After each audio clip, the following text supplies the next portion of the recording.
ideni ry'umwaka n'undi mwaka amadeni menshi naraziranye ariko kandi aramenya kuko ni mu banyeshuri batishoboye muri ico kigo cyose. Ku batabizi papa n'impumyi yahumye ari afite imyaka 15. Cyari igihe kigoye kandi nta nubwo nizeye ko nzatsinda kuko nagira ubwoba bwinshi ko barasatu kumva amasasu turi muri room ya exa. Yarambwira atago bishoboka hitamo gucuruza umunyu kuba bizi babaye bacuza uremera cyane.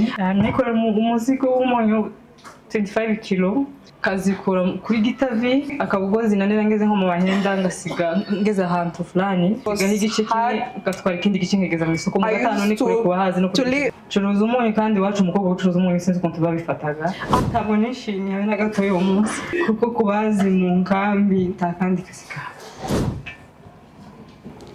kandi cyo gena basize bahunze barahantu mu kizu kidasakaye ndabivuka papa ntabwo abashe kunsezera arangagenda uzabeho neza ariko uzizera imana ko ntabundi muntu ushaka kubona ushaka ko uzagufasha ndetse amezi ane mu nzira kugira ngo ngere mu bugari aje zari bimbi ariko nari nararusha. A world of stories.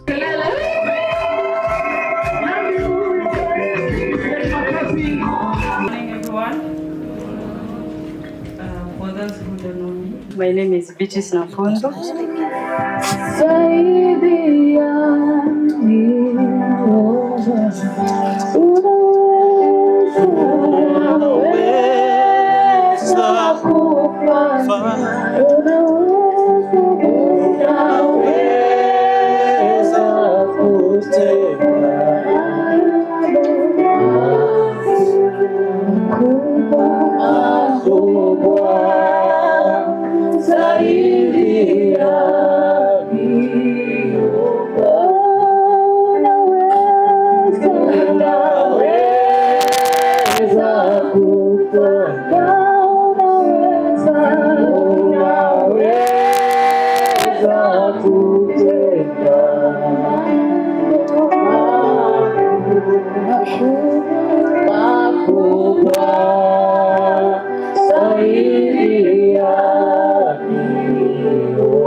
I recommended that song is because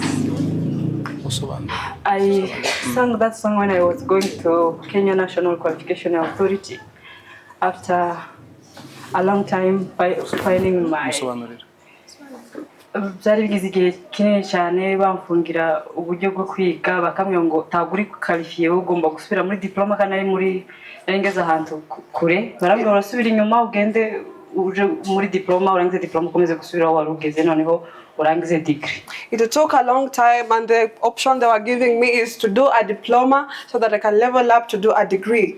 Yendi mayirize nije yendi kugenda mwana yako ngenda n'amaguru kandi nafite tiki. At that time I was singing that song that they have sung in a few minutes.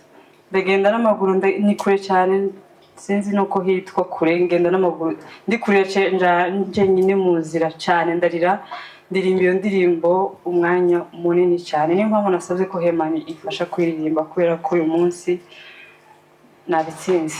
I walked at the time that I was walking I sang that song and I was weeping so much and that's why they have sung that song for me because it's victory for me right now.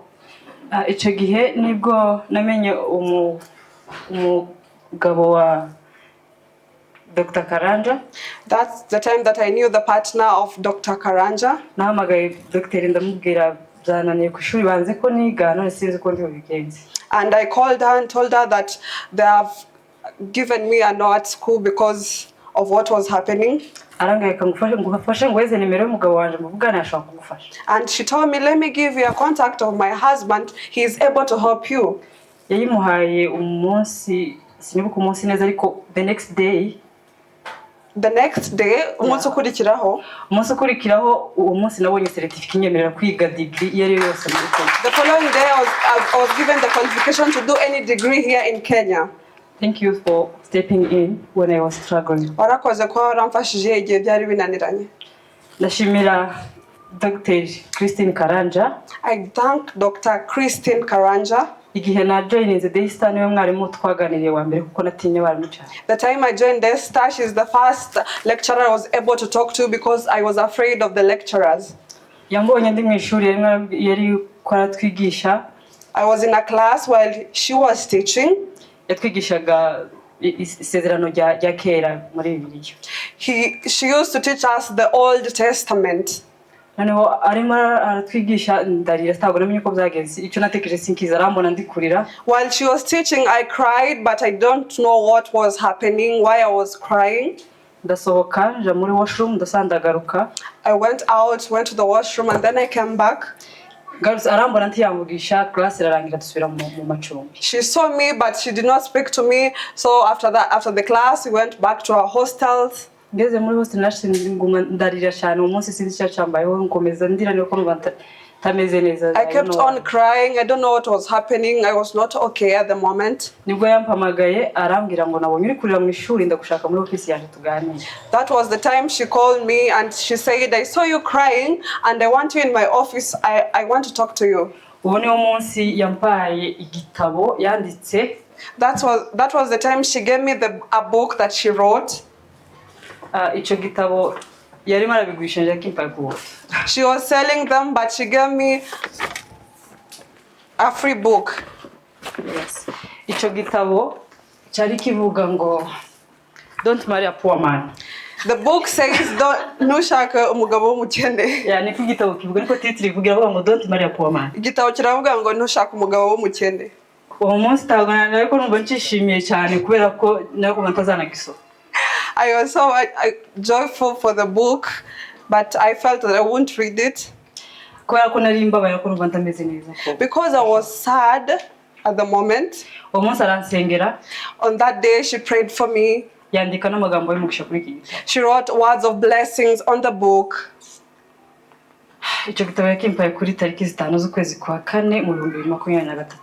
She got me on this book on that 5th April 2023.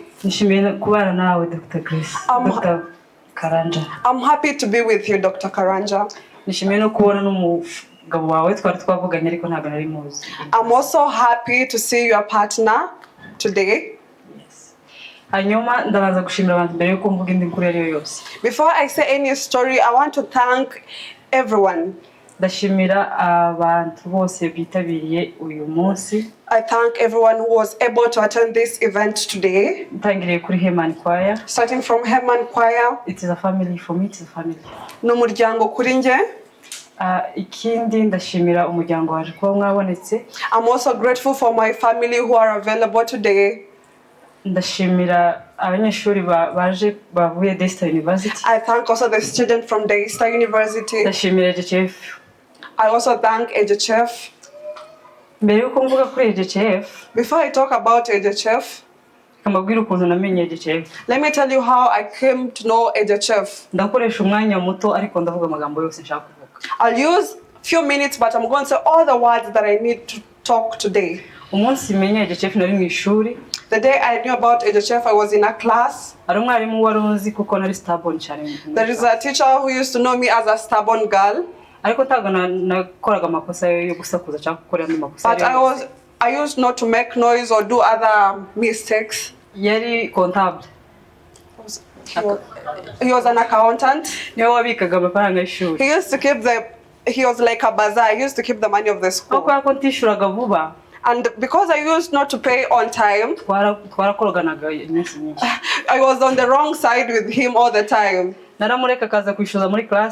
He used to come and say those who have to request for his money in the class. And I used to get out.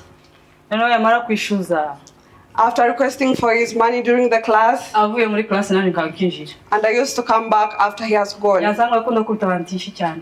And he used to slap people a lot of times. kandi abandi biruka kandi mfite ideni ry'umwaka n'undi amadeni menshi. And I had a lot of debt, but I was still in class. Inshi naraziriye nyinshi. I ate a lot of slaps.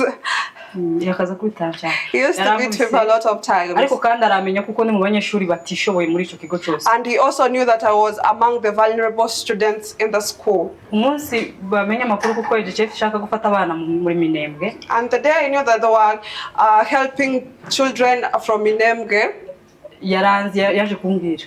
He came and told me. The accountant said, I know you are not an orphan, but you are among the vulnerable families here. I used to take photos with all the organizations that used to come to our school. And when I went back to home, I told my father, they have taken photos of me and now they're going to pay school fees for us. And my dad said, they're going to take you away one day. Why do you take photos with everyone? He knew about them. Sorry, he did not know any information about them. But because he had that disappointment from other organizations, and he said, people are going to steal you because you should not take photos with just anyone. I continued the escape game with the accountant, and we pay any time that I feel like paying the school fees because it was hard. The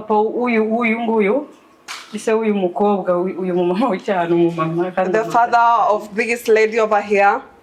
And I used to lie that they have gone to sell the kettle, they are going to come back and pay you guys. It was just a lie that I was giving. After one semester and after telling all those lies, Dr. Grace was able to pay for us.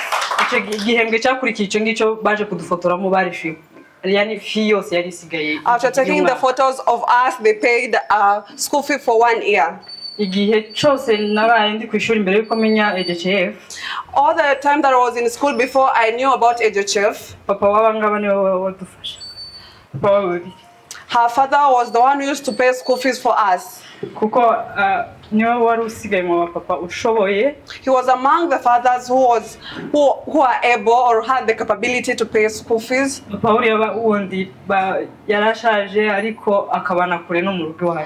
the father to him was old and also far away from our home.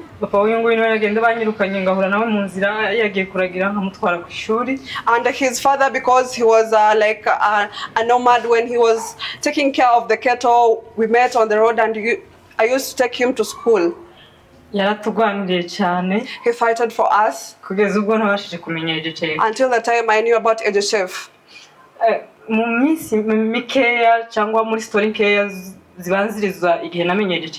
And to summarize the story up to the time I knew about EJF,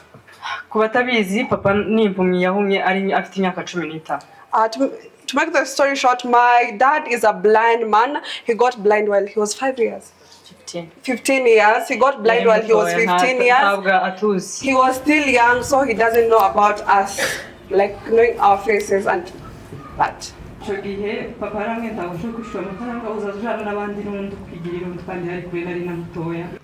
bridge was not there at that time, and the river used to overflow. And we were passing through the place where the kettles used to pass through. And because I was so short, the water used to reach to cover me at some point. I used to lift my skirt and put it on the head. I was not shy, so I used to pass through the river.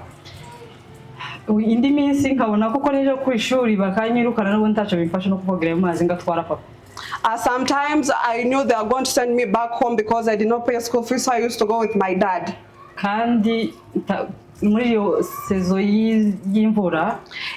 In the rainy season, nabaga namugwa ariko nabaga nzi ko tudashaka kwambuka twagera kuri tugasanga bwuzuye tugasubira. I know so at some point it was hard because it was rainy, so we used to go back home.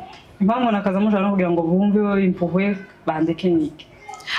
The reason why I used to take him is so that they feel sympathy for me and just take me into class. Let me thank Agent Chef. If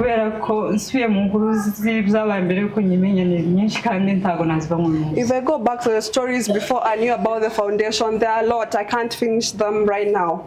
That time, Agent Chef paid my fifth year in high school and also my 6th year. And after that, we lost communication with them. There was war back home. We started escaping. And because of that reason, we were not able to do our national exams. And I remember the day the exam came to Rundu, we had escaped, so we missed the exam. They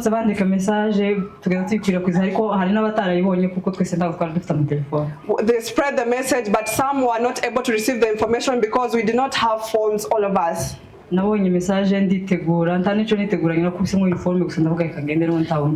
saw the message, I did put on my uniform and I went to do the exam with no preparation at all. I did not have any preparation for the exam. So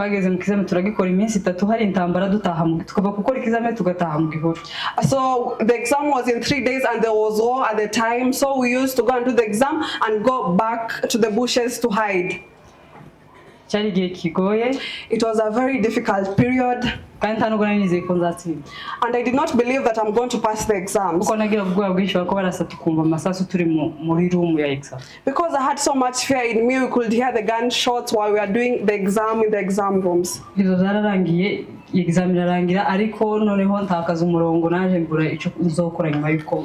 I finished the exam, but I did not have the direction of what to do after the exams.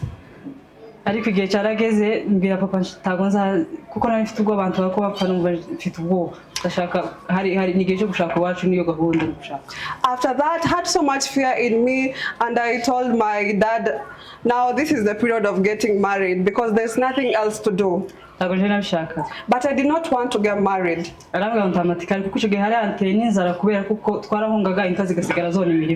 there was so much hunger at that time, so the cattle used to come and eat is left in the farms.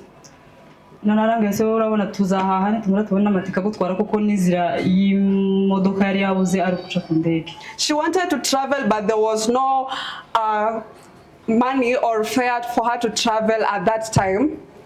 And she said, I will go even if there is no way here. I was fighting to go back to the camp which is in Uganda where my sister lives. And my dad said it is not possible. I started selling salt. And for those who lived back there at home, you know, carrying salt is so heavy. I carried 25 kgs of salt. I removed them from Gitavi. When I reached at a certain place, it was hard. I used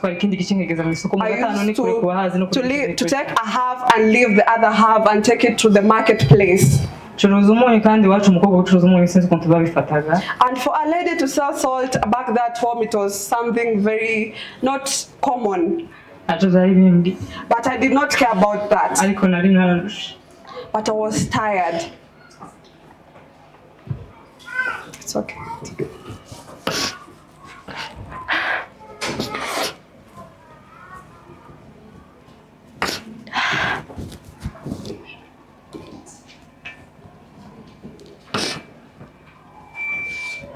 Naje kubona half of the fare. Yabonye igice cha transport yarashaka. Brother wanje yafashe amafaranga yari afite yo guhahara yaho.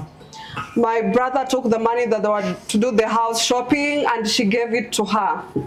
Nafashe indege. I took the plane. Ariyo matike nyine nifite kongeza i Bukavu. It was the only cash that I had to take me to Bukavu. Kandi cyo gena basize bahunze bari ahantu mu kizu kidasakaye. And at the time when I left them, they had escaped into a house which had no roof. Ndabibuka papa ntabwo abashe kunsezera. My dad was not able to say goodbye to me. Angagenda uzabeho neza ariko uzizere imana ko ntabundi muntu ushaka kubona ushaka ko uzagufasha. And he said, may God protect you because there's no one else who is able to help you. Nageze Bukavu. I reached in Bukavu. Nagize amezi ane mu nzira kugira ngo ngere mu Buganda. I took 4 months before I reached in Uganda. Nageze kwa sister wanje. I reached at my sister's place back in Uganda. Nagize amezi abiri. I lived there for 2 months. Amanota ya 6e arasohoka. And my results of the national exam came out.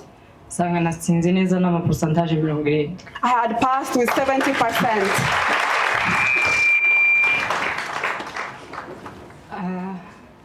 I was not happy at all on that day. Because there in the camps, there's no other job. I was grateful for the results, but I was not happy. Kugera. And then a day came. A person called me. A person called me. Do you know the foundation of African Hope Girls Foundation? And I said, yeah, I know about it.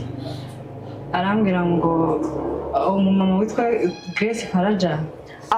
woman called Grace Faraja. And she has called me and told me that she knows that you passed your exams. And they want to continue helping you. I did not believe in it because I knew it was impossible at the moment. But it was possible. I came here in Kenya. I lived with a brother of mine. A few days I came to live with Uncle Nyambo. For those who know him, I lived with him for almost 4 years. In those years, I learned English while living in his house. I learned the computer packages. Joining joining school in 2023. I joined school in 2023. And Runyambo was able to travel overseas. After Uncle Runyambo traveled overseas, I met our uncle over here. Bishop, sorry. All those people. There's no a family member there. There's no family member of mine among all those people. Even we are not even related in any way. But those are my main family right now. I joined the Degista. The time they took me to Degista, I had so much fear in me. There are a lot of monkeys around Degista. After leaving me there at Degista, I cried a lot because I felt like I want to go back home. And I felt that I should not go back home, I should sit and learn. The first semester, I had so much fear in me because at any point a teacher is going to ask me a question. And I felt that I had no answer of any question at all. I used to just sit in the class and I used to go to get the understanding later while learning or reading on my own. The first semester I learned a lot. And it is the first semester that I had few marks. But it was the fear that they had in me, and I adapted to the system. I got to know the teachers and also my friends. I learned on this day. This day is very important to me, more than you can think about it. As for me, I do not know that I will stand here on this day. I don't know if you can give it much value like I do. Let me first thank Dr. Grace. Dr. Grace, Dr. Grace, you don't know me. But he has given me something important, or given me something that I never thought I would have. Thank you so much. I thank God who gave you that hard life, so that you can think about this idea. Also, she's a child to her parents. But she's a parent.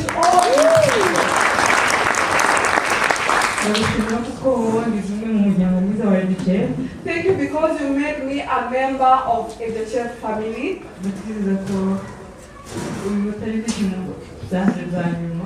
And I promise you this is not my last happiness, but it is a start of greatness. I'm thankful with your family. I thank Bishop. Bishop is a great man in Nairobi. For those who don't know him, a lot of people wish to see him, but he is my best friend. He usually gives me great advices like a parent, and also he teaches me how to pray. I thank God for this day. I have not yet accepted that I have graduated. And I felt like this is not me, while I was thinking what has happened to me. I wish to speak to my... At any point, a teacher is going to ask me a question. And I felt that I had no answer of any question at all. I used to just sit in the class, and I used to go to get the understanding later while learning or reading on my own. The first semester I learned a lot, and it is the first semester that I had few marks. But it was the fear that I had in me, and I adapted to the system. I got to know the teachers and also my friends. I learned on this day. This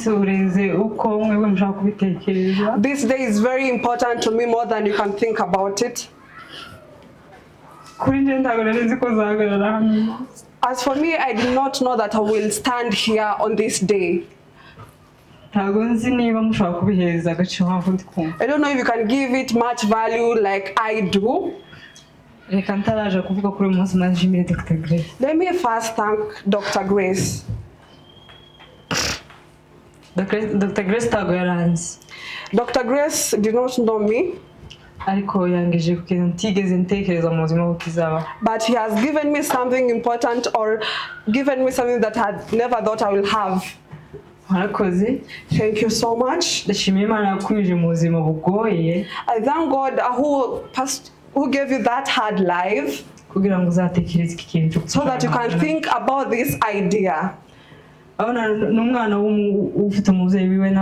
Also, she's a child to her parents, but she's a parent to all these people. ndagushimira kuko wangize umwe mu muryango mwiza wa EDCF. Thank you because you made me a member of EDCF family. Ndakwizeza ko ubibotari byishimo byanje bya nyuma. And I promise you this is not my last happiness or nitangiriro ry'ibihe byose. But it is a start of greatness. Ndagushimira n'umuryango wawe. I thank you with your family. Ndashima Bishop. I thank Bishop. Bishop arakomeye muri Nairobi kubatabiye. Bishop is a great man in Nairobi. For those who don't know him, a lot of people wish to see him. But he is my best friend. He is my best friend. He usually gives me great advices like a parent. And also he teaches me how to pray. I thank God for this day. I have not yet accepted that I have graduated.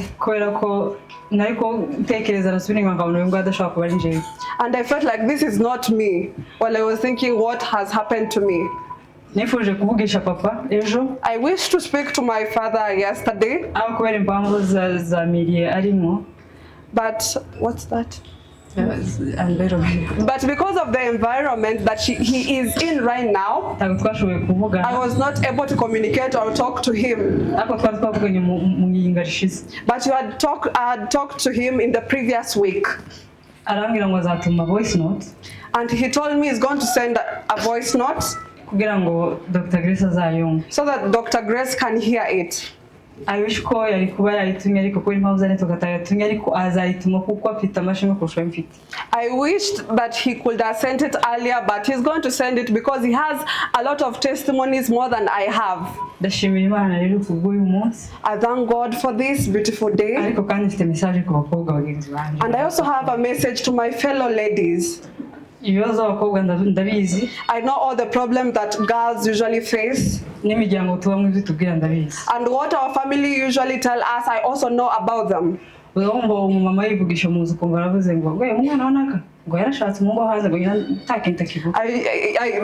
hear that some women say, you know, the child of a certain person has married a husband from America. When you say that to us, we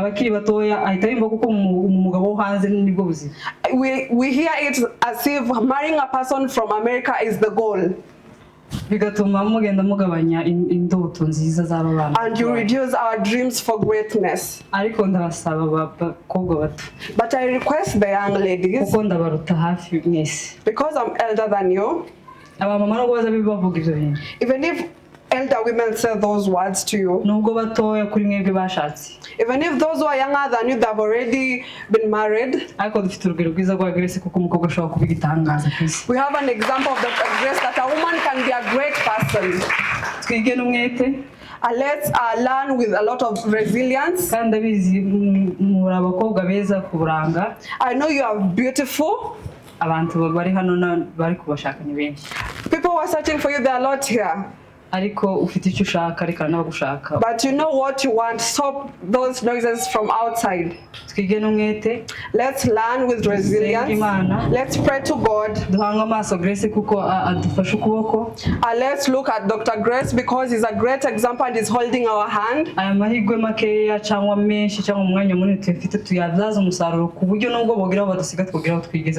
Let's use this opportunity that you have been given so that you can go far places even if they stop giving us the opportunity. To all the women, the gents don't usually say those words. Some women say a lot of things which are not good. But Bishop very proud in Grace. I wish the bishop was able to speak how he is proud of Dr. Grace.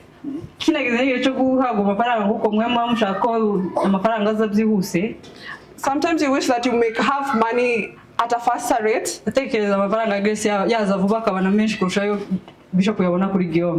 And maybe the money from Dr. Faraja counts faster to the bishop more than from Gihome. What I want to say is that women love their home more than anything else. I don't want to say that, I don't wish to say that men do not love their home, but women love their home more. Kindly support us. Kindly don't say those words that our age mates have married men from outside country, from the United States. Even if you think about it, kindly don't say it while the kids are hearing you.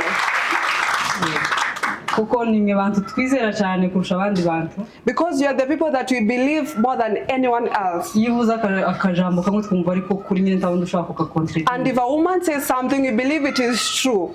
That's why I wish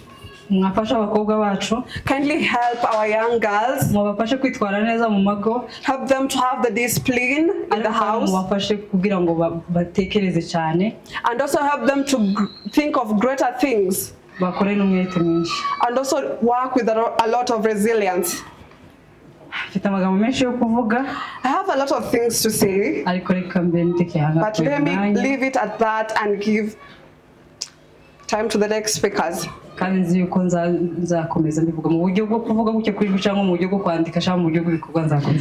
know I'll keep on doing it in different ways. Candle will light to the world. Thank you so much for giving me this time, and thank you for coming.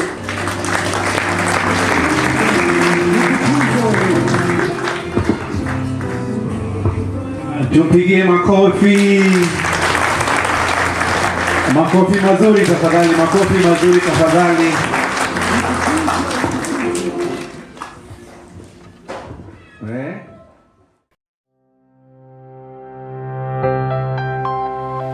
A world of stories.